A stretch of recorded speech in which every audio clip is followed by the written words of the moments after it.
Now, the other day I received an email from an agent asking for help. Here's what she writes. Do you as a company have any insights? We are seeing the length of homes on the market increase, and I am sure the value will start to come down a bit. However, right now, we haven't seen any real changes in the value of properties. Is there anything that we could tell our buyers that would be helpful to them? Well, here's what I would say. I would say use financing to sell homes. Now, I don't mean you need to know the ins and outs about financing programs, RESPA regulations, etc., but you do need to educate yourselves on the following. Real estate agents, let me show you what I mean. First, let's talk about the temporary 2-1 buydown program. A temporary buydown allows some of the interest to be prepaid on a fixed mortgage in exchange for a discounted rate. Let me explain a little bit more about how this works. So here is what a 2-1 buydown looks like. Let's say your full note rate on a purchase is 5.5%. You, the buyer, will prepay the interest for 2 years to have a lower rate. For that first year, your rate will be 3.5%, and for the second year, it will be 4.5%. And then it will be fixed the remaining term at 5.5%. So for the first 2 years, it will allow your monthly payments to be lower. Maybe you can save up some money to buy some furniture or landscape your backyard.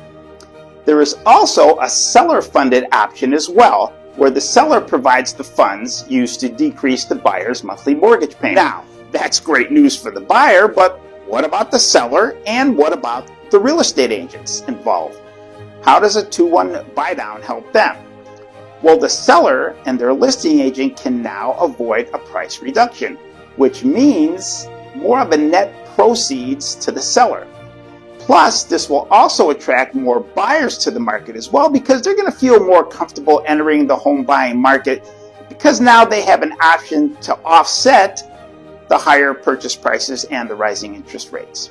Now, there's also a 1-0 buydown and there's also a permanent buydown option as well. Temporary buydowns are a great way to encourage those who are wanting to buy but who are sitting on the fence to get off that fence and to purchase their dream home. Next, seller concessions. Now, in the past couple of months, I've seen every buyer contract that has crossed my desk with the buyer receiving concessions from sellers, meaning the seller is kicking in to pay for all or some of the buyer's closing costs. This helps the buyer come in with a lot less do-re-mi.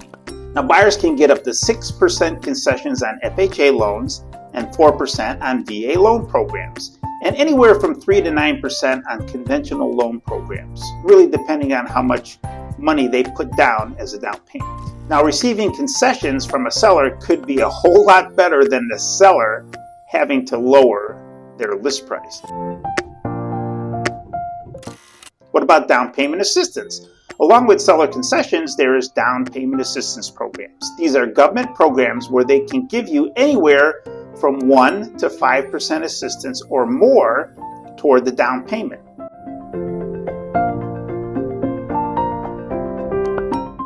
What about gifts? Now, there's a lot of programs that allow receiving gifts from families to help offset the cash to close as well.